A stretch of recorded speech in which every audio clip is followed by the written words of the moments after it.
dibuka sama Pak sekalian Pak jelasin ya. Mufid ini juga, Nih, Pak Mas Mufid udah ada. atau ini atau Mas Sokat. Oh, buka, Mas. Masuk kan buka nanti Juha yang ini. Tuh, ya. Enggak. Assalamualaikum warahmatullahi wabarakatuh. Waalaikumsalam warahmatullahi. Ah, Waalaikumsalam warahmatullahi. Alhamdulillah wa syukurillah. Kita bisa berkumpul lagi di minggu ini untuk membahas kelanjutan penyakit hati yang sebelumnya akan diawali dengan pembacaan ayat beserta arti. Demikian saya persilakan Yulianto. Terima kasih. Oh ya, kita ting ya. Apa? Quran dulu ya, baru nanti. Ya, Oke. Jadi kita sedikit aja nih satu ayat aja ya. Kemarin kan udah apa namanya? Kita udah jelasin nih ya. Wa idh qala Musa liqaumihi ya. Ayat berapa ya? Innallaha. Ya, ini ayat 37, 37, 70, eh, 37 ya. 37. 37.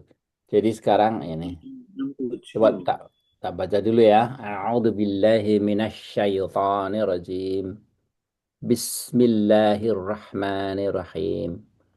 Qalu du'u lana rabbaka yubayyin lana ma hi. Kalau anu baca gini jadi qala innahu yaqulu innaha baqaratul la faridun wala bikr awanum baina dzalik faf'alu ma yu'marun. Oke, siapa yang mau baca? Volunteer. Aku, Mas. Monggo, monggo. Bismillahirrahmanirrahim. Qalu ulana rabbaka yubayyin lana mahi. Qala innahu yaqulu innaha baqaratul la faridun wala bikr awa wala bikrun awanum baina dzalik faf'alu ma tu'marun. Oke, jadi yang di sini ya, eh faridun kalau di depannya wawu, jadi kayak kayak jadi u. Faridu, faridu wala, jadi faridu wala. Kalau di depannya ini huruf kalkin, oke dia bisa utuh ya. Bikrun ya. Tapi kalau di sini faridu wala bikrun. Nah, kalau mau mau terusin ya. Tapi kalau berarti bikr. Bikrun awanum baina gitu ya. Hmm. Oke. Jadi Itu tasdid apa awanun itu tasdid apa? kenapa Awanun apa? awanum baina. Jadi nggak pakai itu apa namanya? Apa? Dibacanya kalau kalau nun di depan ba itu jadi anum ditahan dikit. Awanum baina talik. Tanwin doma. Iya itu. Ya idgham Awanunnya pakai double. ya Awanun. ya Awanun kan idgham tulisannya idgham kok idgham N? mim idgham mim idgham mim jadi Iya, itu mim biguna jadi guna. ditahan awanum awanum dua awanum baina dalik dalik dua ini juga dua matabiin so Tulisannya artinya kok domah doang gitu loh, bukan tanwin domah. Double. oh, oh ini Itu doa kan sama awanun kan? iya Awanun kan iya makanya dia ngasih tulisannya tahu kan gitu ya. dia Hah? ngasih tahu aslinya kan awanun kayak gini nih. Iya, tapi kok di situ ketutup mim. Dikasih jadi disuruh baca awanum ini Awanun. nggak ya ini apa apa apa Itu bisa mungkin anu tanwin, tetapi karena itu mungkin idofah ya, idhofah sehingga nggak boleh ada tanwin itu. Jadi tanwinnya hilang, makanya diganti mim itu, Mas. Iya, Iya. iya. Jadi ini ngasih tahu bahwa ini itu kan biguna mim, Artinya ya, mim. Jadi bacanya mim gitu. itu Awanum. arti katanya itu idhofah dengan baina itu, sehingga ini nggak boleh pakai tanwin begitu. Meskipun itu kan ini apa nih eh, eh, apa nih fiil kan ya. Ini ayatnya apa sih? Suratnya Enggak. apa sih? Suratnya? Roh Musa Hah? Musa itu. Ini Enggak. Musab Madinah. Jadi ini tajwid. Ini dia ini Ya, tulis mengedepankan tajwid ya, bukan tulisan ya tulisannya tajwid. Ini tulisannya kayaknya itu tanwin domah mestinya ya. Enggak, aslinya ini loh. Ini kan asli Iya, tunggal ya. ya Bikrun aslinya kayak awanun. gini. Bikrun itu loh itu. Karena depannya ini apa huruf kalkin dia harus ijhar, harus jelas. Bikrun bacanya bikrun. Kalau Farizun tulisannya lain lagi tulisannya. Iya, iya. Mana Faridun ya?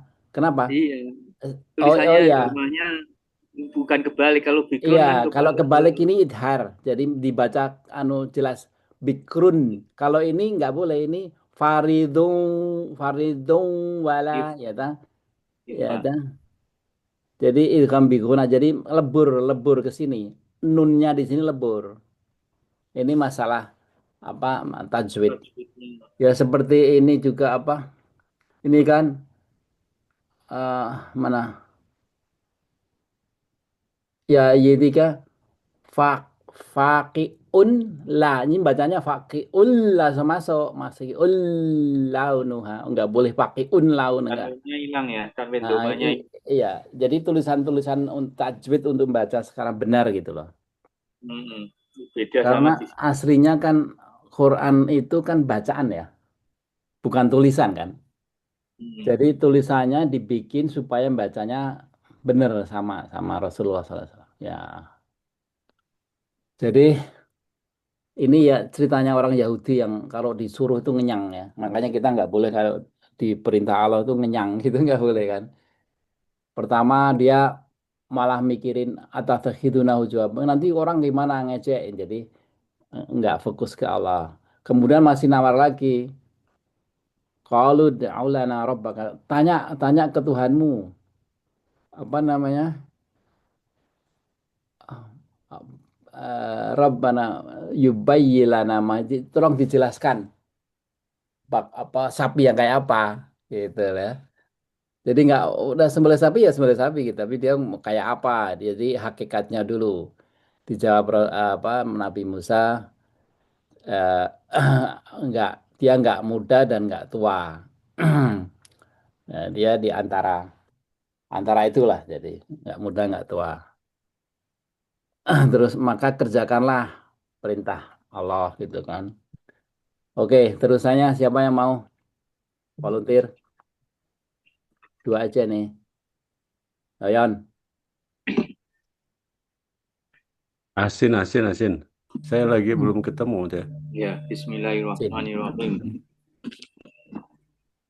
Qalu ud'u lana rabbaka yubayyin lana ma launuha. Qala innahu yaqulu innaha baqaratun safra'u faqi launuha tasurrun nadirin. Faqi'ul launuha Faqi'ul faqi'ul launuha. launuha Ketekuk-tekuk tasur itu. kenapa Ketekuk-tekuk faqi'un. faqi'ul launuha Oh, faqi'ul ya launuha tasurun tasurrun nadirin. nadirin. Berarti ini ya, ini kalau hu ha hi itu selalu dua, hu ha hi itu selalu dua. Nah, nadirin ya toh. Ya toh. Kemudian jika juga nanya warnanya apa, ya toh. Jadi aneh-aneh. Nah, hakikatnya, warnanya, terus nanti dilanjutkan udah pernah dipakai enggak segala macam. Ya, intinya ini menjelaskan bahwa apa? Nah, umat umat Bani Israel itu memang pinter, tapi tukang ngenyang, tukang ngenyang. Oke, sekarang kita masuk aja ke Itu saya mau ya. cerita. Awalnya itu kalau di Quran Departemen Agama itu tanwin doma. Ditulisnya seperti itu, awanun, bukan pakai M. Enggak, saya cuma ngomong aja beda Iya, ya, tulisan. ya.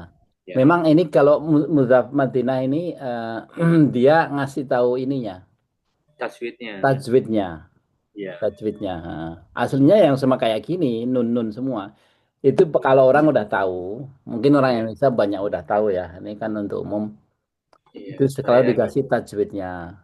Jadi punya kalau baru tapi belum ya, dibaca. ya. Coba perhatiin kalau sekarang ketemu Hamzah kan pasti harus 4 kan. Nanti coba dikasih tahu coba caranya. Dikasih tahu apa namanya? Harakatnya 4 tuh mana? Kayak ini nih. Ini kan depannya Hamzah. Makanya ini 4 dikasih. Ya tadi kalau ini kan 2 jadi tambah 2 jadi 4. Jadi bacanya hudu ini 2 ma jadi 4 ma atainahum. Jadi ini mat tabi'in ini mat lazim gitu. Iya. Ya. Ada pertanyaan lagi, Mbak Wawo? Udah? Baru gabung. Oke. Belum.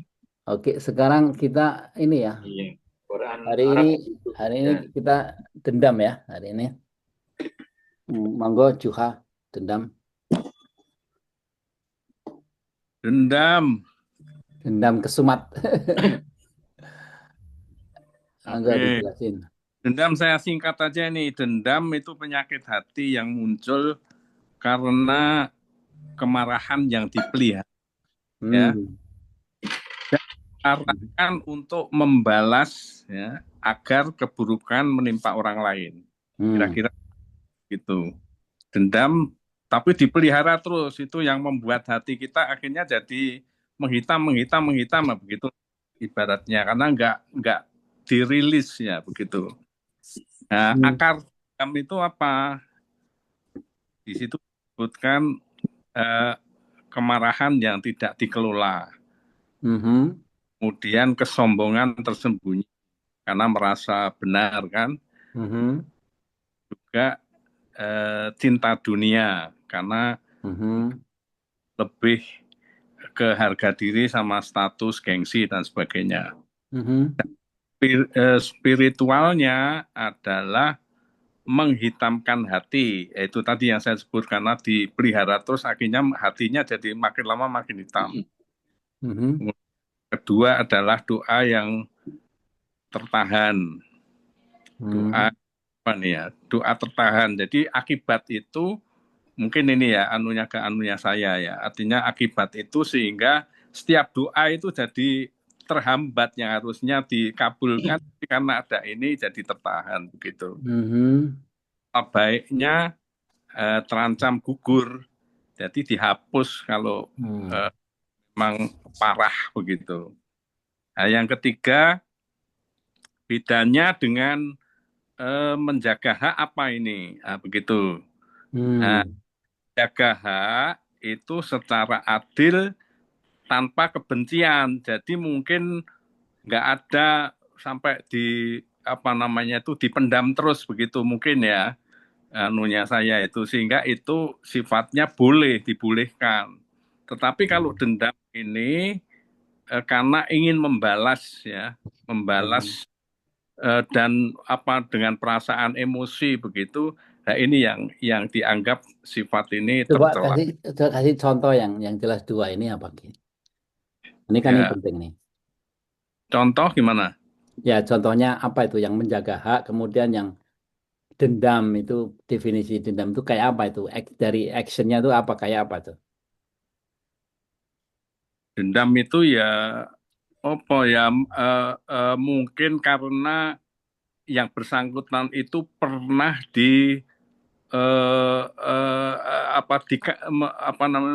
diberikan kata-kata di depan orang banyak sehingga dia sakit hati benar begitu. yang harusnya itu sensitif ya, sensitif misalnya, tapi orang ini mengatakannya di depan orang banyak kan malu kan Pak. Ya, begitu.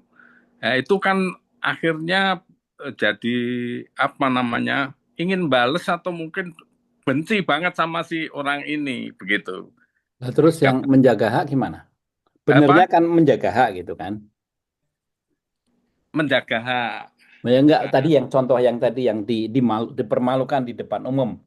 Ya kan Ya, bisa kan actionnya bisa dendam sama atau dia menjaga hak. Jadi menjaga haknya gimana?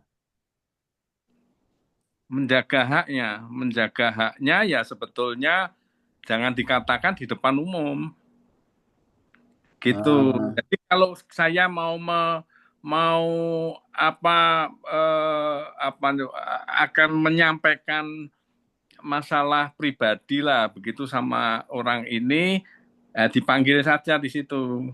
Walaupun itu sakit hati, tetapi karena dia dipanggil sendiri di suatu ruangan sendiri, kemudian dikata-katain ya silahkan di situ sih. Tapi itu akan lebih lebih apa ya, menghargai si orang yang mau dikatain itu daripada dikatakannya di depan umum yang akhirnya membuat dendam. Itu aja Mas. loh enggak. Sekarang ini kan sebenarnya dendam atau menjaga hak itu kan dari respon dari yang dimaki-maki tadi dah. Mm-mm. Kan udah terjadi nih. Udah terjadi dimaki-maki di depan umum itu udah terjadi. Nah, sekarang Mm-mm. ada dua respons kan. Mm-mm. Yang salah itu yang menjadi penyakit hati itu dia jadi dendam, tapi yang nggak punya sakit hati dia actionnya menjaga hak. Lah, menjaga hak itu apa di situ? Ada yang mau jawab? Udah, silakan. Mm. Mhm. Hei, bangun, bangun. Oke, jadi gini ceritanya. Kalau tadi kita kepala tadi dikata-katain gitu ya, kita bisa respon, kita diam aja tapi dia dendam kita. Nanti tak balas nanti gitu kan. Tapi kalau yang benar, orang yang punya hati itu dia langsung dudukin perkara, dia manggil ini nggak bener nih kamu apa menjelek-jelekin di depan atau gampangnya gampang lah kita dipukul atau dilukain gitu kan. Ya toh? Kita selesaikan di situ secara adil, secara hukum gitu loh. Maksudnya begitu. Jadi artinya kita Proses proses hukumnya, hukum. Jadi, mhm. realnya gimana proses hukumnya? Ya kalau yang gede-gede bisa ke pengadilan, tapi kalau yang kecil-kecil ya cari saksi gimana nanti jadi apa diselesaikan di situ gitu loh. Bukan terus dibawa apa ke dalam hati gitu. Yang Ada benar itu. Mas, ada case begini ya, ini tolong ditanggapi begitu. Jadi di apa namanya, eh, dia maki-maki anak buahnya lah begitu ya. Atasan memaki-maki anak buahnya di depan orang banyak di situ. Udah pasti kan malu juga begitu kan. Tapi kemudian setelah itu ya, setelah selesai begitu, atasan ini manggil ke yang dimaki-maki itu minta maaf. Maaf ya tadi saya ya pokoknya lah disampaikan, artinya eh, yang tadinya mungkin yang dimaki-maki itu dendam atau wah malu lah. Tapi begitu karena dipanggil kemudian yang bersangkutan minta maaf ya wis pokoknya njuk sepuro lah begitu dan baik-baik saja. Artinya kemudian ya sudah nggak ada dianggap apa-apa lagi. Lah itu apakah ada kaitannya dengan ini juga nggak? Di, di, Nah, di itu bagus tuh. Itu contoh bagus. Jadi artinya si anak buah tadi, kalau dia udah digituin masih dendam, ya toh masih masih mau bales gitu kan, ya toh. Berarti kan nggak ada pemaafan kan. Berarti Mm-mm, mm-mm, si anak buahnya itu dia punya penyakit hati dendam, gitu. mm-mm. Kan intinya ada memaafkan. Jadi ya. Tapi nanti kita lebih dalam lagi itu masalah itu. Jadi memang kalau kalau kita misalkan dilukai atau dirugikan segala macam. action kita bukan terus dendam gitu, tapi kalau dendam itu bisa berbahayanya, bisa actionnya bisa melebihi dari apa yang di diakibatkan ke kita kan, ya ta? Kalau lihat cerita film-film Cina itu kan isinya kan dendam, jadi gurunya dibunuh terus dia naik ke gunung, habis itu dia turun gunung udah sakti punuhin semua kayak gitu, ya ta? Cuman cuman memang tidak bisa 100% apa ya terus apa namanya ya sudah selesai begitu ya. Ibaratnya itu kalau kita maku ini apa kayu dengan paku itu masih natoni itu Mas. Nah, Nato pada yang kadang-kadang susah Pak untuk di ini. Walaupun itu di sini Wah, harus memaafkan 100%, tetap ada yang namanya rasa itu. Enggak. oke. Ya itu piye itu. Nah, oke. Mau lebih dalam bagus. Coba ini selesaiin dulu. Memang saya mau arah ke situ. Coba sekarang ini selesaiin dulu. Jadi penyembuhannya gimana? Nah, penyembuhannya satu adalah dengan memaafkan. Allah akan mencintai orang sebagai pemaaf, ya kan? Hmm, Terus yang kedua, mendoakan kebaikan kepada yang menyakiti. Walaupun ini ya berat juga begitu ya mungkin ya. Yang ketiga, mengingat kefanaan dunia fana. Artinya suatu saat ya kita tidak akan terus hidup di dunia. 4, muhasabah agar tidak sibuk apa namanya dengan itu dengan menghakimi orang lain lah begitu. Terus yang terakhir adalah ya meneladani Nabi begitu. Kesimpulannya bahwa keseluruh apa namanya itu kesembuhan hati ini akan datang apabila si orang ini yang disakiti atau dan sebagainya itu akhirnya menyerahkan diri kepada Allah SWT. Ya sudahlah, Gusti Allah nanti yang akan yang memberikan baik. Mungkin itu yang lebih baik, yang terbagus, Mas. Oke. Ada yang mau ini usul ngeyel? Nggak ada? Saya saya Oke. saya mau ngeyel. Oh. Ini di Madura itu ada namanya carok, carok ya, Mhm. carok. Itu udah jadi kebudayaan. Jadi kalau salah satu keluarga membunuh keluarga yang lain, itu anaknya harus membalas, membunuh kembali. Itu carok yang di Madura ya. Kemudian itu berlangsung terus gitu loh. Sedangkan dalam Islam itu kan disebut bahwa dengan diat ya, kompensasi ya. Biasanya misalnya grup A membunuh grup B. Nah, grup B ini minta si pembunuh itu untuk dihukum mati. Tapi kan ada opsi dalam Islam itu diat, membayar diat, apa kompensasi untuk dimaafkan. Nah, itu sebenarnya kan dalam Islam itu udah diatur. Iya. Ya betul. Ya, Jadi harus begitu bahwa dendam itu sebenarnya sifat ya, sifat nafsu manusia sudah disebutkan untuk bisa membayar kompensasi, namanya itu diat ya. Diat ya Ya, mungkin oke. ininya. Jadi itu bagus tuh. Itu yang pernah saya lihat itu. Itu di Quran ada. Jadi yang namanya kan udunu bin uduni. Jadi makan di detail tuh kan. Kalau kamu dipotong kupingnya, kita berhak memotong kuping si ini. Harus balas. Kalau Kisos, kita, kisos namanya, hukum nah, kisos. ya kisos ada tuh di Quran di Al-Baqarah, apa namanya juz 2 itu begitu.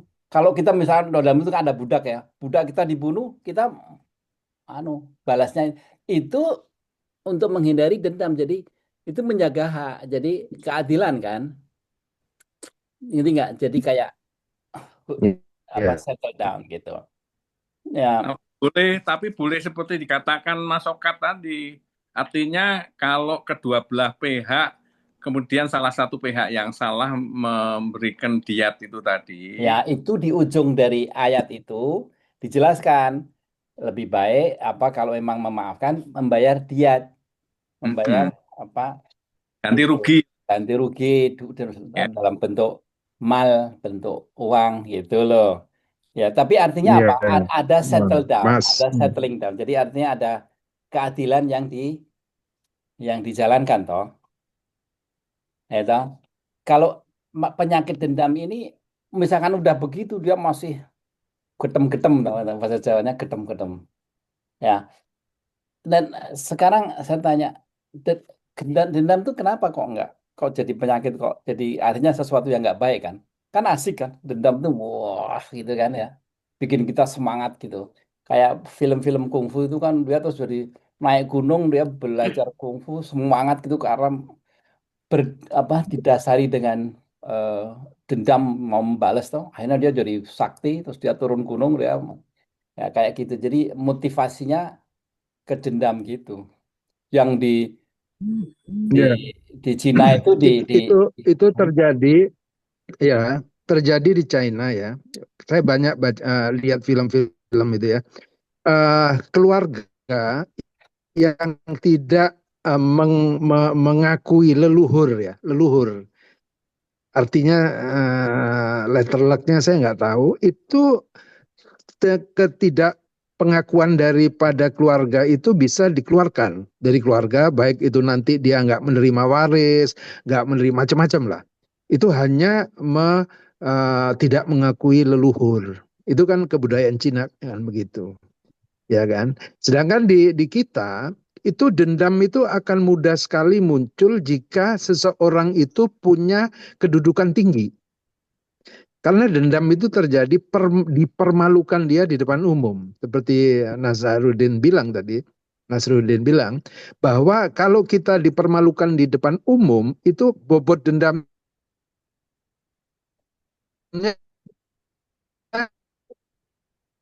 Terus suaranya akan putus. lebih tinggi dan to face mungkin dia bisa nah, nempeleng, bisa ini, itu oke minta gitu. Oh oke ya, ya ya. jadi Jadi oke intinya itu kedudukan seseorang itu bisa menyebabkan dendam yang tinggi gitu jika dipermalukan di depan umum. oke oke sekarang kembali ke pertanyaan dasarnya ya ya ini kan bapak-bapak ibu-ibu ini kan tukang logika ya kenapa sekarang dendam itu dianggap sebagai penyakit dan penyakit kan suatu yang nggak baik buat kita kan itu buat yang punya penyakit itu kan pertanyaannya kenapa kita berusaha menghindari punya penyakit dendam ini. Ngerti nggak? Ya, toh, jadi dendam itu apa sih tadi? Itu dendam itu yang yang Juha tadi ngomong kan, dendam itu hati tidak tenang, keinginan membalas, sulit mendoakan, benci gitu, benci. Kita kita kan manusia biasa ya, kita suka benci gitu kan. Ya, toh. Dan itu dendam itu nggak boleh kalau di itu termasuk penyakit hati itu benci, oh, benci, gedem-gedem. Jadi kalau ketemu orang itu kita sengak ngomongnya sengak, misalnya gitu lah, ya, nanti nggak? Kenapa? Pertanyaan sekarang kenapa itu dianggap penyakit dan itu artinya harus disembuhkan untuk dihindari. Kita ini kan lagi ngaji untuk supaya sembuh dari 25 penyakit ini. Ini penyakit keenam kan? Kenapa? Pertanyaannya kenapa kita harus ngoyong-ngoyong untuk menjauhi jangan sampai kena kanker, jangan sampai kena gula atau stroke segala macam itu. Kenapa ini dalam dalam hal ini dendam? Kenapa kita nggak boleh? Coba siapa? Ayo Ina. Kenapa? Hmm?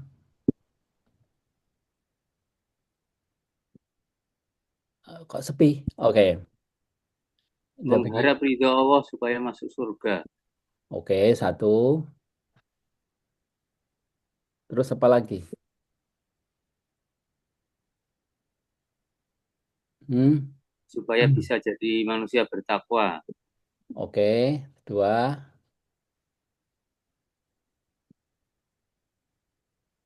Ada memang di situ kan. Terus apa lagi? Hah? Ayo, Menjaga kasih sayang sesama. menjaga kasih sayang yang sama. Hmm. Dendam itu nggak enak kan di hati kan. Makanya di Quran disebutkan kan bahwa nanti di akhirat di surga itu hati kita dibersihkan kan. Kami cabut segala rasa dengki dari dalam diri mereka ini. Jadi nanti di akhirat itu oh ya sesuatu yang jadi dendam itu dianggap sesuatu kayak duri gitu kan. Yang nggak enak kita hidup kita juga nggak enak kan. Ya kan? Ada ganjelan gitu. Ini juga hadis sebut janganlah kalian saling membenci, saling mendengki, gitu. Karena nggak enak jadi kita kayak punya penyakit itu kan. Ya. Ini saya kaitkan juga di di dalam hadis. Kalau tadi kan pendapatnya Imam Maulid ya. Sekarang kalau di hadis sama Quran ini dibaca ya salah-salah ini ngaji ya. Dalil-dalil di Quran jangan kebencian terhadap suatu kaum membuat tidak ini juga penting ini karena benci sama Jokowi sampai membludak-bludak itu nggak boleh itu ya bapak-bapak Pak Yoyon nggak boleh itu eh, apa namanya jadi kita itu ke orang itu netral gitu ya terus apa Ini apa betul betul. Terus eh, saya itu mau nanya mengenai ini sebenarnya. apa itu Ya, Apa itu yang ayat Al-Maidah 8 ini Hmm, maksudnya gimana ya? Maksudnya maksudnya ya misalnya gini, kita misalnya di pengadilan gitu kan ya. ya Di pengadilan kita mengadilan misalnya ada non-muslim anggaplah atau gimana Hmm, gitu. Maksudnya kebencian di sini gimana kan? Oh, sudah ada aturannya kan, sudah ada ya ini. ya jadi kita jadi nggak adil misalkan lagi kita benci sama seseorang misalkan ya Jokowi lah Hmm. katanya katakanlah Jokowi saya biar gampang nggak tapi nggak ke politik ya kemudian suatu saat apa namanya Jokowi itu benar ada suatu saat terus ada orang lain yang kelihatannya baik tapi dia yang salah tapi karena kita benci sama Jokowi kita salahin ke Jokowi gitu loh ini nggak Enggak mungkin kalau kasus Jokowi beda ya apa beda karena enggak serius serius beda karena saya nggak pernah ketemu Jokowi nggak enggak pernah oke benci oke serius serius serius nggak pernah ketemu Jokowi nggak pernah benci nggak pernah dia marah Eh, ke saya gitu jadi nggak ada kebencian oke jadi gini ini yang ini saya masih belum jadi kalau misalnya apa jadi hakim gitu kan hakim bisa aja misalnya apa apa itu dia memihak gitu loh. Mhm. Nah, tetapi kan akan ketahuan secara ini ya, secara kalau zaman sekarang gitu ya Mhm. akan enggak misalnya benci tapi dia memihak terus kebencian tapi ya lama-lama kan ketahuan juga seperti itu. Jadi Ya gimana maksudnya di sini yang tadi itu misalnya kebencian kepada suatu kaum membuat membuat kamu tidak tidak adil. adil gitu ya. Ya. Itu hanya peringatan sebetulnya. Kalau zaman sekarang menurut saya sih relatif mengingatkan saja karena memang hukum-hukum kan relatif sudah ya ya nggak adil semua sih tapi memang ya seperti itu. Iya, iya. Jadi gampang lah, Hmm. gampangnya gini sama sama anak misalkan. Misalnya kita punya 3 anak, misalkan. Ya toh? Kita benci sama anak yang ketiga misalkan. Ya toh? Tapi kemudian suatu saat si anak itu nggak ngapa-ngapain dia eh, waktu kita bagi-bagi atau bagi-bagi apa namanya misalkan apa nama warisan gitu ya. Hmm. Karena kita benci sama dia, kita kasih dia sedikit, yang lain kita kasih banyak. Ya toh? Hmm. Hmm. Padahal kan Tidak adil. haknya sama Ya. itu. Haknya harusnya sama kan. Ya. Nah, kayak gitu. Jadi jadi action kita jadi nggak adil. Nah, itu nggak boleh. Jadi kita tidak boleh berdasarkan kebencian. Aku nggak suka kamu, makanya nggak boleh itu. Makanya kita itu sebenarnya kalau belajar penyakit hati itu kita itu jadi orang yang sangat profesional dan kontrol gitu loh. Kita itu, Kalau kalau case-nya lain gimana, Mas Yul? Mhm, Seperti hakim misalnya ya, dia dia tidak ada rasa benci pada siapapun. mhm, Nah, itu. Tapi berdasarkan apa namanya saksi ahli dari jaksa, dari terdakwa dan mhm, sebagainya, hanya membuat suatu keputusan yang dia menganggap bahwa itu sudah adil, ya adil begitu. Padahal sebetulnya keputusan itu baru tahu setelah berapa tahun salah itu gitu. Jadi si terdakwa itu merasa terdolimi kan. Saya sebetulnya tidak tetapi saya sudah berjuang membuat apa namanya ya menyampaikan yang sebenarnya dan yang lain-lain dan sebagainya, tetapi akhirnya putusan hakim akhirnya salah bahwa yang terdakwa ini ternyata setelah berapa tahun dinyatakan tidak bersalah. Nah itu dari sisi hakim sendiri itu gimana Mas? Anunya itu artinya ya, sudah katakan betul atau wah ini saya merasa pernah apa membuat keputusan yang dolim lah kasarnya begitu pada orang lain yang seharusnya tidak seperti itu. Iya kayak ini ya. itu kalau waktu hakim memutuskan itu dia nggak ada nggak karena kebencian, karena dia salah salah interpretasi hukum ya nggak masalah ya, artinya bisa diulangi lagi kan. Tapi kalau waktu dia memutuskan itu karena kebencian si A ini, kemudian dia merubah-rubah hukumnya sehingga dia jadi salah itu yang disebut Itu yang nggak boleh ya. ya nggak fair. Kalau kalau nggak tahu ya nggak tahu. Banyak sekali kasus dibuka lagi karena ternyata ada bukti baru gitu kan. Kayak sekarang itu kan apa yang namanya DNA itu kan.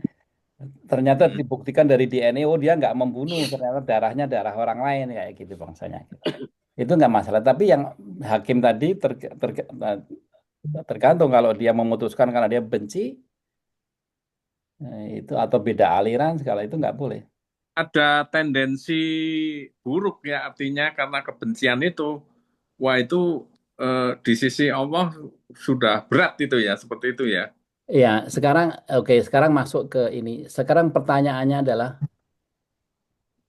kenapa kenapa dendam itu penyakit yang jadi artinya penyakit kan kita harus hindari toh. Ya toh. Kenapa coba coba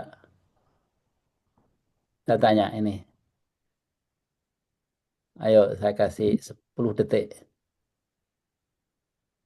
Iya, Saukat karena kan menyimpan amarah itu kan Dendam ya. merugikan, menyimpan amarah Dendam. kenapa? ya Sebenarnya merugikan diri juga. Oke. Terus Merugikan iya, diri, terus iya benar tuh. Dendam itu sebenarnya merusak merusak jiwa dia sendiri sebenarnya. mhm, Jiwanya nggak tenang, mau makan pun nggak enak, tidur nggak bisa, hmm. karena ada perasaan dendam itu Tapi kan itu tidak harus dirilis. tapi itu tidak menjadi kita masuk neraka toh. Ya paling sakit, sakit hati itu kan nggak tidur nggak enak, jadi kurus, jadi ini, jadi penyakit. Tapi nggak masuk. Tapi di sini ini kita ngomong penyakit hati yang bisa menahan kita masuk surga dan bisa membuat kita masuk neraka ini. Ini serius kayak gitu. Jadi 25 penyakit itu serius semua. Jadi apa? Sekarang pertanyaannya kenapa kita itu harus berusaha untuk menghindari dendam. Jadi kayak ria, ya sum'ah, Ya apa? takut amalnya terhapus amal baiknya Mas. Oke. Kenapa kok terhapus? Terhapus Ya karena kenapa? dianggap apa namanya apa ya akhirnya jadi apa ya jadi amalnya apa namanya amalnya yang baik itu terhapus karena gara-gara ini apa namanya ah, apa ya, kayak kayak ya ada penyakit di hati itu sirik kecil ya, apa namanya? Nggak Ya. tahu saya. Tapi kan amal Se- enggak se- seluruh se- amal kan. Amal yang ada hubungannya dengan yang didendamain tuh, enggak semuanya kan. Enggak begitu fatal. Contohnya ini enggak, tapi ada sesuatu yang fatal. Kalau kita punya hati kita punya perasaan dendam, itu ada fatal sekali. Apa Kalau itu? doanya tertahan tadi gimana? Ya, doa tertahan itu kan cuman apa ya? Akibat ya. Kita Hmm, kita nggak secara keseluruhan, tapi ini yang saya pertanyakan tuh yang paling fatal gitu ya. kayak gini, kita suka menghindari kena penyakit kanker atau gula itu karena fatal ke kita sendiri ya, nggak suatu case khusus.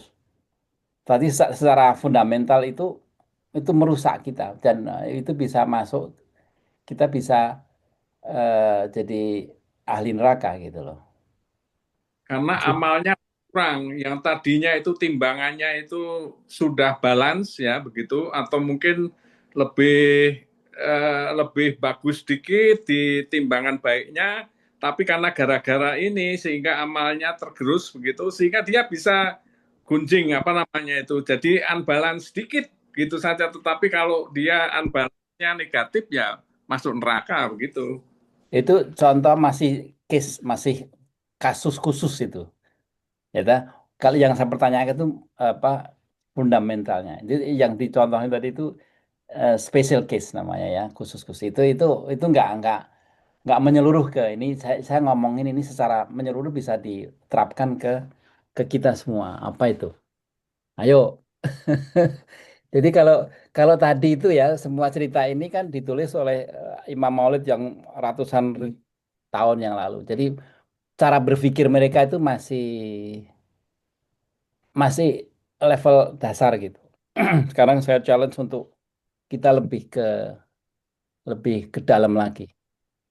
Karena kita itu kan Mungkin ini ya, dendam itu kan mengakibatkan dalam hati ya, Mhm, jadi mhm, kalau hatinya ada dendam, semua ibadahnya itu tidak fokus lagi kan, karena ada rasa dendam ke sesama gitu. oke, Saya seperti orang yang marah kepada seseorang, mhm, dalam ibadah pun dia nggak akan fokus gitu. Jadi mhm, menghalangi untuk ibadah yang fokus mungkin. oke. Itu satu. Jadi maksudnya case juga itu. Tapi itu bagus juga. Tapi secara fundamental, tapi itu ada case juga. Jadi, tapi bukan sesuatu yang yang mutlak, yang absolut. Ya, ada yang yang kalau kita memahami ini itu berbahaya. Dendam itu berbahaya. Oke, karena udah waktunya segini saya jelasin ya. Jadi gini, waktu ingat nggak waktu iblis, waktu iblis disuruh nyembah eh, Nabi Adam, ya dah, dia nggak mau kan? Kemudian Menolak. Allah kan melaknat dia kan. Terus dia ngomong apa? Hmm, Merasa anu dia le- ngomong ini, qala rabbi bima aghwaytani la'u zayyinanna lahum fil ardi wala ya dah, wala yanahum ajma'un. Terus ila ibadaka minhumul mukhlasin. Jadi waktu dia dikutuk Allah, masuk neraka kamu. Ya dah? Dia jawabnya begini, wahai Allah, karena engkau telah menyesatkanku, pasti aku akan jadikan kejahatan terasa indah bagi mereka yang di bumi. Dan pasti aku akan menyesatkan mereka semuanya. Jadi iblis itu udah dengan segala kekuatan dia mau menyesatkan kita. Kecuali hamba-hambamu yang ikhlas. Mukhlasin ini bukan mukhlisin, dia pakai apa namanya, dalam bentuk pasif, artinya benar, artinya hati. Ini ngomong soal hati. Di sini, di sini ini penting sekali. Artinya apa? Syaitan, iblis itu bisa mempengaruhi kita karena kita bukan termasuk yang mukhlasin. Kita tidak termasuk orang yang ikhlas. Orang yang punya dendam, orang yang bisa punya dendam atau penyakit 25 itu, dia nggak akan bisa punya hati yang ikhlas, mukhlasin. Jadi iblis itu kan gentayangan nih ya.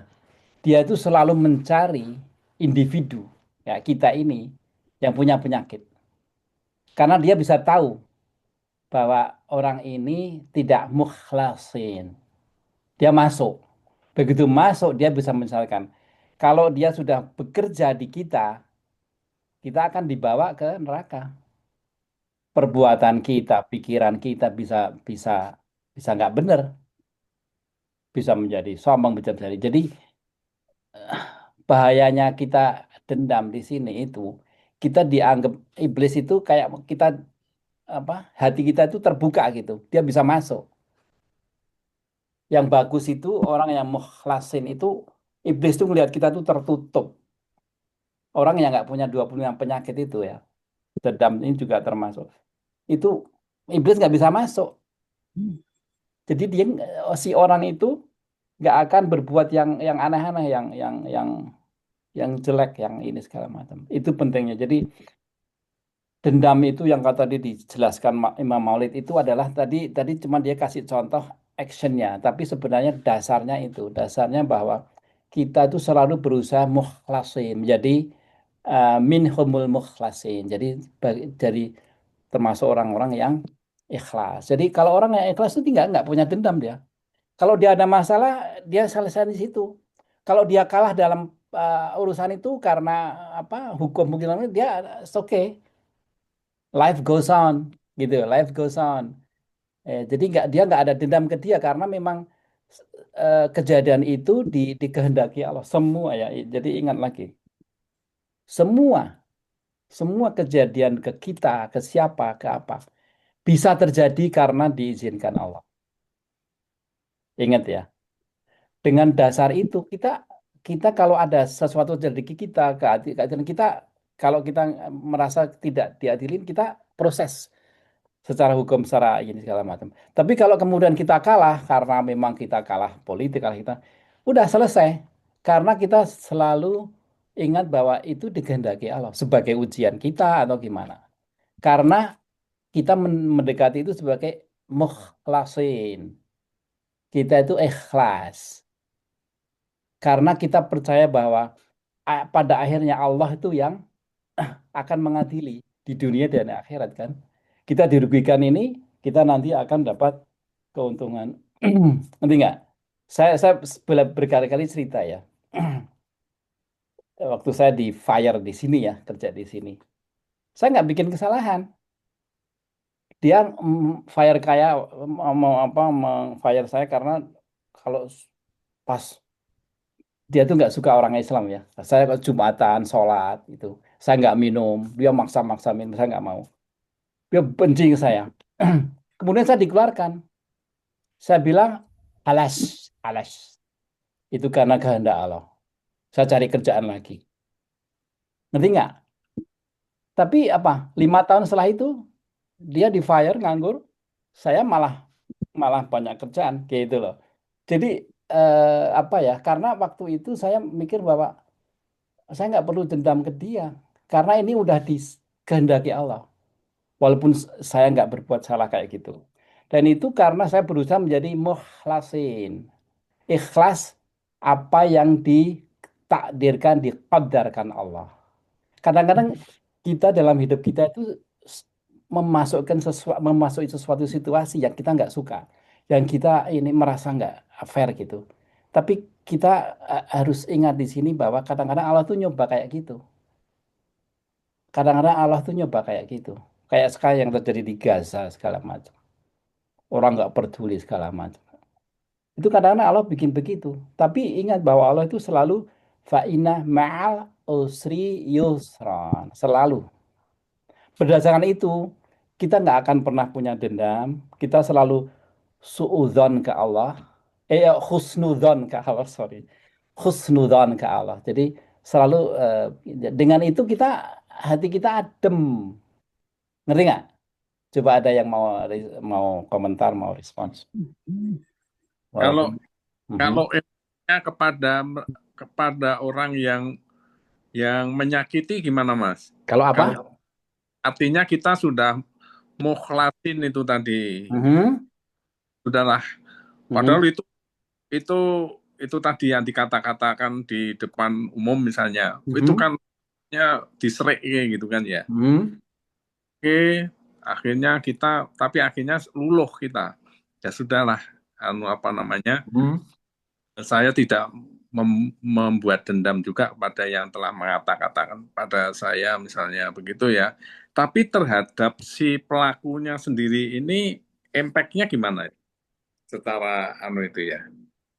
Itu udah urusan lain lagi kan, urusan bahwa dia committed sin, dosa kan, itu urusan dia sama Allah kan, ya itu udah di luar itu kan.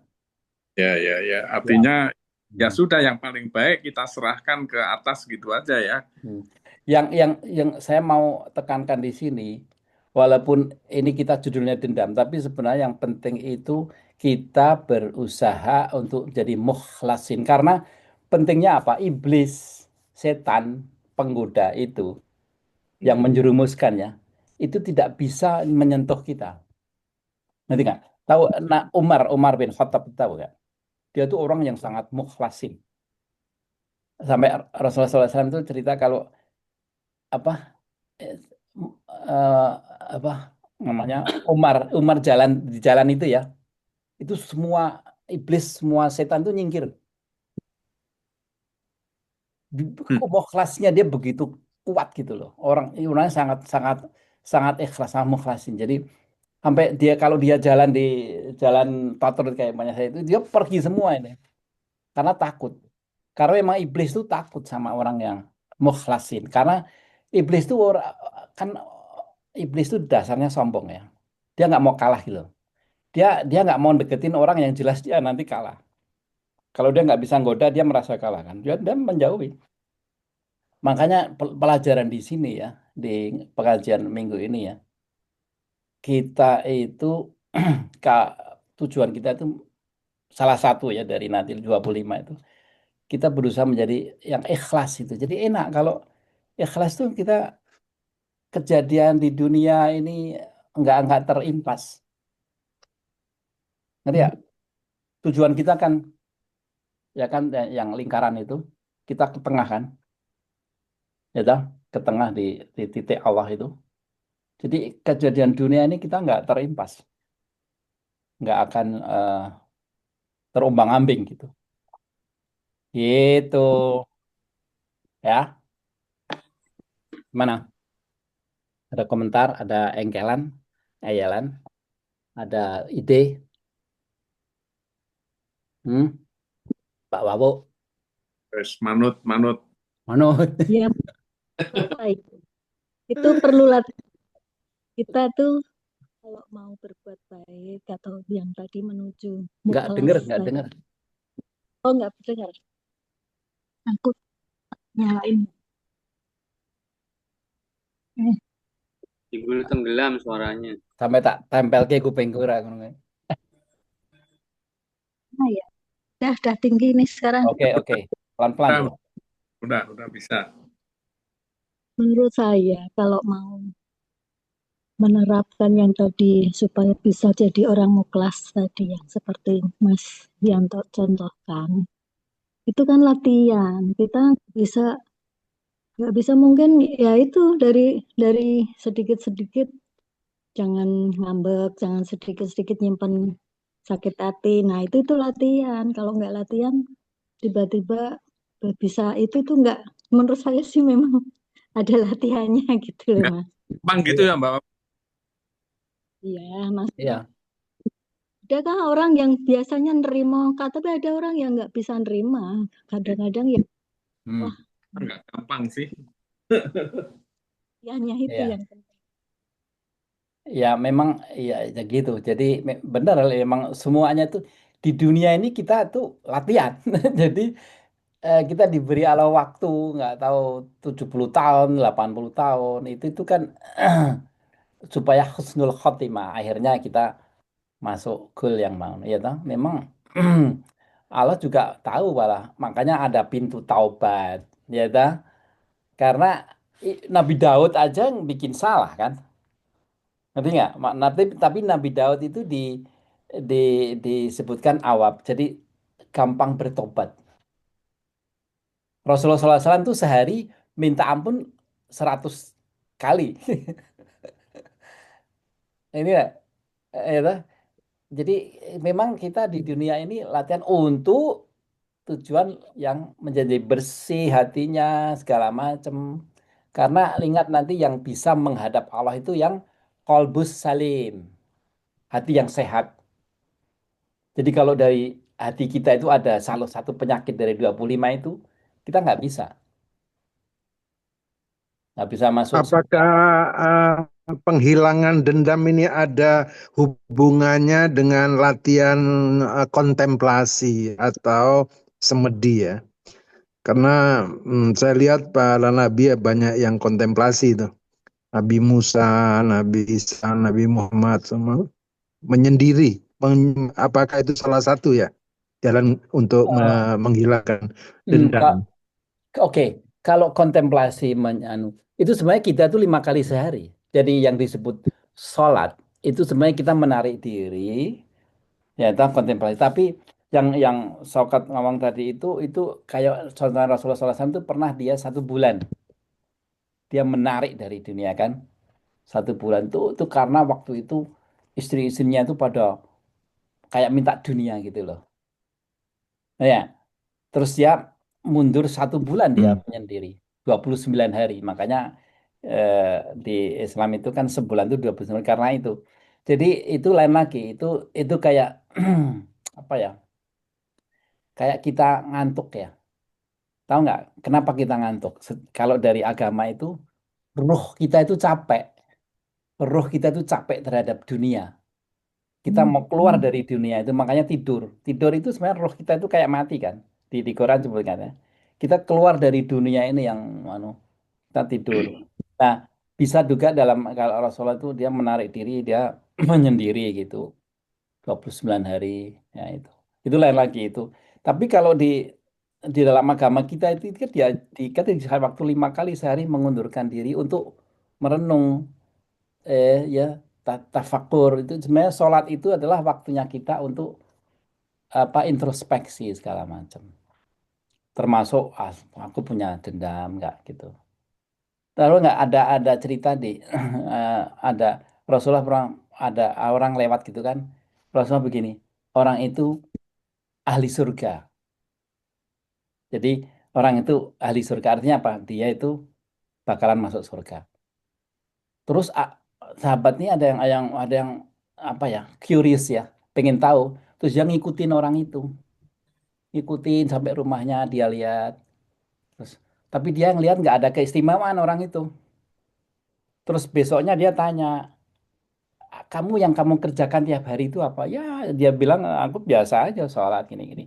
tapi kenapa Rasulullah SAW itu ngomong kamu itu ahli surga dia juga nggak tahu akhirnya dia ngomong bahwa tiap malam sebelum tidur dia itu selalu mengingat-ingat hari itu untuk menghilangkan dendam itu dia bilang kalau aku punya nggak suka ini aku akan mendoakan orang itu yang baik aku memaafkan gitu sebelum tidur dia selalu gitu jadi dia selalu aku supaya waktu tidur itu dia nggak ada hatinya nggak ada dendam nggak ada ini cuman itu yang kerjakan nanti nggak jadi artinya mukhlasin ini sangat penting sekali dan itu latihan ya Mbak Awo memang dia tiap hari begitu dan itu Rasulullah bisa tahu ya Rasulullah SAW itu kan ilmunya udah di atas kita ya gitu jadi ceritanya gitu. Ini saya tambahin nanti saya kirim ini. Yang saya kirim pertama belum ada saya kasih ini, ya toh. Jadi setan itu masuk melalui pintu dendam. Jadi orang-orang yang punya penyakit hati, dendam segala macam itu gampang dimasukin. Kalau udah dimasukin susah udah. Kita ngajak omong dia udah nggak bisa dah. karena udah dikuasai setan gitu ya. Ya, mungkin saya mau tanya, yuk, apa namanya? Apakah eh, kunci untuk dendam ini adalah keadilan? Apakah apa? Kunci atau untuk artinya untuk apa ya, supaya menghilangkan dendam itu adalah keadilan atau gimana? Oke, itu itu ada. Jadi begini, tadi kan saya ngomong bahwa kita itu ikhlas ya, intinya ikhlas. Toh. Karena apa? Kadang-kadang kita itu dimasukkan situasi oleh Allah ya, semuanya kan Allah. Ke, ke, di mana kita merasa kita tidak diberi keadilan gitu kan. Ngerti nggak? Kayak Hmm. tadi saya cerita ya, saya karena cerita diri saya bahwa saya itu kerjaan bagus segala macam, cuman dia nggak suka saya karena dia sholat Jumat dan segala Hmm. macam. Hmm. Hmm. Ya toh? Kan saya merasa merasa nggak fair nih kan, Hmm. ya toh? Tapi saya nggak pursu, nggak langsung wah ini saya apa kok dikeluarkan karena enggak. Saya bilang halas, halas itu kalau Islam tuh oke, eh, doesn't matter. Ya itu Uish. eh, karena saya ikhlas bahwa ini situasi ini karena saya Islam, ya dah. Jika seorang nggak suka sama orang Islam pada waktu deket-deket apa namanya jadi 9/11 itu, ya ya nggak apa-apa, it's okay. Saya dikeluarkan oke hari ini aja seperti itu apa jalannya. Jadi nggak ada dendam, nggak ada ini. Iya, itunya berarti kan kehilasan, maksud saya rasa adilnya itu diupahi ya, maksudnya diupahi itu di apa? Di dikompensasi dengan tadi misalnya ya udahlah nanti misalnya dibalas oleh Allah Subhanahu wa taala atau gimana lah kita Ya. itu Ini nanti ini dibalas poin di poin satu ini loh. ya. Makanya satu di sini. Orang yang memiliki eh, penyakit ya berarti belum ikhlas. Kalau memiliki ya belum ikhlas. Jadi menerima belum bisa menerima kenyataan bahwa apa yang menimpa terjadi dengan izin dan gitu. Kalau kita ikhlas, kita tahu semuanya itu karena diizinkan Allah. Ngerti nggak? Semuanya hmm, itu karena diizinkan. Bahkan di Al-Baqarah juga waktu itu ada dua malaikat yang ngajarin bisa memisahkan suami istri kan.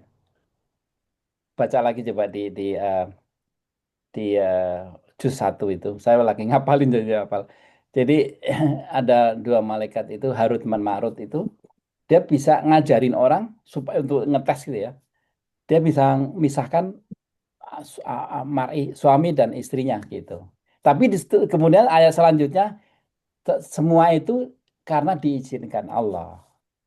Jadi intinya apapun yang menimpa kita, apapun yang menimpa kita itu karena diizinkan Allah. Bisa untuk tes, bisa untuk mengangkat derajat kita, bisa untuk menghilangkan dosa kita. Ada tiga ini. Ya, sesuatu yang menimpa kita kita nggak suka, itu ada tiga kemungkinan. Kita diampuni dosa, kita dites, atau kita akan dinaikkan derajatnya. Tapi intinya respons kita harus ikhlas, tidak ada dendam. Gitu. Jadi indahnya orang yang nggak punya penyakit dendam itu kayak gitu. Dia nggak terpengaruh sama manusia.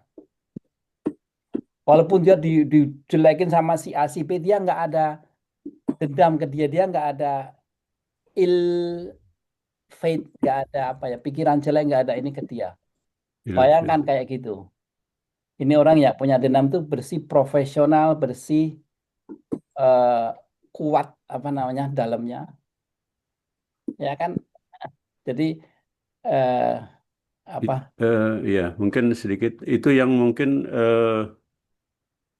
bagaimana membedakan antara menjaga hak dengan dendam itu ya eh, apa ya kan itu kan tipis sekali ya antara menjaga hak dengan eh, dendam itu. Sebenarnya itu beda sekali. Jadi tadi kan saya bilang bahwa Mm-mm. yang menjaga hak itu justru orang yang ikhlas, yang mukhlas ini, yang tidak ada dendam itu dia itu kalau ada anu dia ajukan itu masalahnya misalkan kalau ngomong ke orang yang ini atau ke hakim kalau udah ini ya soal apa namanya. Tapi dia selalu melalui jalur hukum atau melalui garis-garis yang ditentukan gitu kan. Makanya yang disebut sabar di dalam Islam itu adalah menuruti apa perintah Allah dan menjauhi larangannya. Itu sabar. Nanti dia tahu batas-batasnya itu. Itu beda sekali dengan dendam. Jadi kalau apa tendensi dari orang yang mukhlasin itu dia selalu ngikuti jalur hukum yang benar. Nah, itu nama yang tadi apa menjaga hak itu dan itu wajib bukan dendam. Kalau dendam itu dia nggak melalui jalur-jalur itu dia kayak bales segala macam yang nggak karuan. Nanti memang agak susah ini coba-coba ini dibaca lagi kalau perlu nanti minggu depan ditanyain lagi. Tapi ini saya kirim nanti. Ini saya tambahin sebenarnya. Nah, jadi yang penting di sini kalau bagi saya ya, ini kita kalau punya rasa dendam atau nggak ikhlas ya, itu kayak membuka pintu.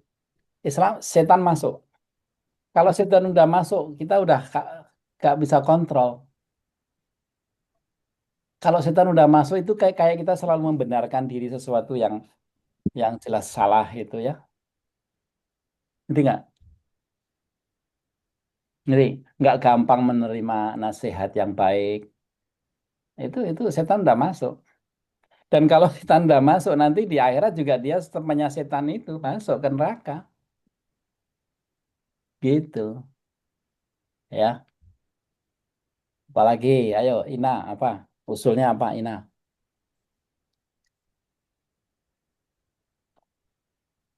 Ini Ana bolos nih. Tidak ada. Ana Tony bolos nih.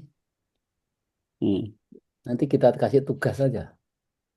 hmm, Oh, suruh baca. Ya, hmm. siapa lagi? Ayo Yuha. Yuha. Jadi gitu. Ya. Iya. Insya Allah. Oke, ada pertanyaan lagi? Jadi ini setan ya iblis itu benar-benar kalau kita percaya gaib ya, mukminu nabil gaib. Itu setan itu ada gentayangan di sini. Dan dia itu bisa melihat hati kita, dia masuk keluar tubuh kita ngelihat dia bisa ngelihat. Makanya kalau di surat uh, Falak, Falak itu ya dah, kan ikatan-ikatan ya Falak, Falak. Itu kan dia tuh bisa kalau kalau lihat di YouTube nanti. Otak itu kan dari simpul-simpul saraf gitu kan. Ngerti nggak? Jadi otak itu kan kontrol apa lalu lintas informasi kan, ya kan? Dan dikontrol oleh apa namanya buhul-buhul apa namanya ikatan-ikatan itu di surat Al-Falaq itu sebenarnya secara medis itu bisa dilihat itu. Dan setan itu bisa melihat kalau dilihat nanti dia di diagram apa otak itu, dia bisa melihat ikatan-ikatan ini gimana apa alur informasi ini dia bisa ngeblok di sini. Gitu nggak? Nah kalau kita punya pengen itu dia bisa masuk, bisa kontrol itu informasi segala macam kayak gini. Gitu. Iya. Tapi dalam surat Al-Alaq itu kan juga seorang wanita ya, Hmm? Wanita apa tuh? buhul-buhul apa Ya di apa apa, godaan. iya iya banyak sih ininya. Tapi saya ngomong secara medical science ya. Secara medical science itu eh, memang otak itu ada buhul-buhul, ada ikatan. Jadi kalau lihat nerve ya, otak di otak itu kayak koneksi beberapa banyak bermiliar-miliar itu berjuta-juta yang mereka itu saling komunikasi kontrol itu mengkontrol arus informasi itu tukar menukar prosesnya sih. Nah itu setan bisa lihat tuh, setan bisa lihat tuh, dia bisa masuk bisa ngelihat otak kita kayak apa gitu. Tapi kalau orangnya ikhlas itu diblok gitu, ya nggak bisa. Jadi bayangkan kalau dia bisa ngelihat kontrol dia bisa masuk ke ini di Yang ngeblok Google. siapa? Malaikat atau Allah Yang apa? yang ngeblok? Ini saya Kita ngomong nggak bisa otak ya, masuk. bukan hati ya. Mau ngomong otak ya. Ngomong otak. Jadi informasi bukan di hati, ini di otak nih. Yang al falak al falak itu bu otak, bukan di hati. Kalau hati cuma Allah ya. Kalau di otak itu malaikat, eh, Oh gitu. apa pikiran kita itu, setan juga bisa melihat. Dia bisa mempengaruhi. Makanya kan waktu Nabi Yusuf ya, waktu masih kecil kan, dia ngomong ke eh, bapaknya kan Yakub, aku bermimpi disembah bintang matahari dan 11 bulan, gitu kan? Dan Hmm. bulan kan. Terus Ya. jawaban Yakub apa? Jangan kamu ceritakan ke saudara-saudaramu, Saudara-saudara. gitu. Karena Saudara. kalau dia cerita, informasi itu masuk ke saudara-saudaranya kan, itu nanti diproses sama setan dan dia disuruh ini bunuh aja segala macam, ngerti nggak? Tapi nyatanya kan udah dimasukin ke sumur Nah, segala macam. ya itu bukan dari omongan dia, tapi karena dia Hmm. jealous, si Yusuf sama sama Benyamin, ya itu itu kan baik, itu deket sekali sama Karena bapaknya. disayang. Ya itu iri, itu nanti ada penyakit lagi. Jadi apa 10 saudara yang dari ibu yang itu yang jahat-jahat itu iri, bukan karena informasi yang disembah itu. Kalau informasi itu masuk, dia dibunuh, bukan dimasukin ke sumur. Sumur. Ya, dia pasti dibunuh karena itu kan menggambarkan dia nanti bakal jadi raja yang disembah semua orang kan. Ya, di situ jelas bahwa setan itu dia nggak bisa mempengaruhi karena nggak ada informasi di saudara-saudaranya itu soal itu. Jadi dia nggak bisa mengolah informasi itu.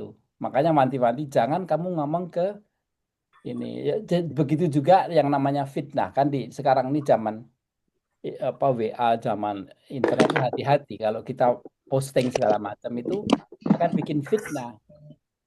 Jadi kalau kita harus mikir kita posting ini bisa jadi fitnah nggak? Kalau jadi fitnah jangan karena itu akan masuk ke otak orang dan akan dijadikan setan untuk mengolah itu.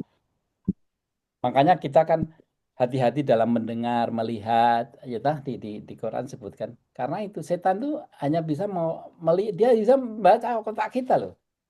Setan tuh bisa baca otak kita dan bisa tahu persis apa ini di mana nih ini.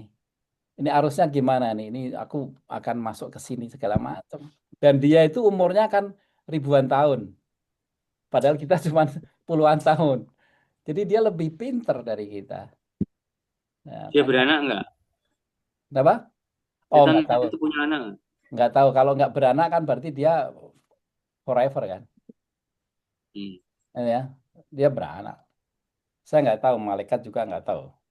Tapi kan ada yang di Quran tuh sebutkan malaikat tuh perempuan gitu kan. Allah jawabannya Allah, apa kamu lihat waktu aku menciptakan malaikat? Ya, artinya kita nggak tahu. Malaikat itu laki perempuan atau iblis itu laki perempuan kita nggak tahu. Tapi yang jelas jin, kalau jin kita ngomong jin itu kan kayak kita, beranak pinak.